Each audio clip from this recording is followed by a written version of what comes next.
نماز جو ہے اس کی عادت کیسے ڈالی جائے، اور یہ جو 5 وقت کی نماز ہے، اکثر پیرنٹس جو ہے وہ میرے پاس آتے ہیں اور وہ کہتے ہیں کہ ہمارے بچے جو ہے وہ نماز نہیں پڑھتے، تو اس کے اوپر بھی انہوں نے کہا مجھے کہ آپ ایک ویڈیو بنائیں اور بتائیں کہ کیسے نا مطلب اس کو نماز کی عادت کو پکا کیا جائے۔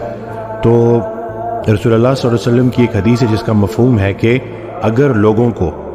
نماز کے فائدے کا اور امپورٹنس کا پتہ چل جائے تو دنیا میں کوئی شخص بھی نہ ماننے والا نہ رہے، یہ اتنی ضروری ہے۔ اور نماز دراصل اللہ کی یاد ہے۔ ہم جب یہ روزمرہ کے کاموں میں بھاگ دوڑ میں ہوتے ہیں تو اس بھاگ دوڑ میں کہیں ہم اللہ کو بھول نہ جائیں، زندگی دینے والے کو بھول نہ جائیں۔ اس کو یاد رکھنے کے لیے صبح اٹھے، فجر پڑھی، فجر پڑھنے کے بعد اپنے کام شروع کیے، مصروفیات میں بیزی رہے، پھر ظہر کا ٹائم آ گیا، پھر نماز پڑھی، پھر اللہ کو یاد کیا، پھر ظہر سے عصر تک اللہ کو یاد رکھا، پھر جیسی عصر آئی عصر پڑھی، پھر سے اللہ کی یاد تازہ ہوئی،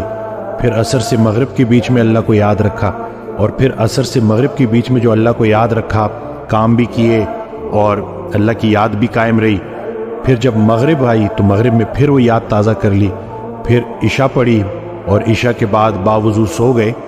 تو اس طرح سے پورا دن اللہ کی یاد قائم رہی، تو پورا کا پورا دن عبادت میں، رات کو باوضو سو گئے تو نیند عبادت میں۔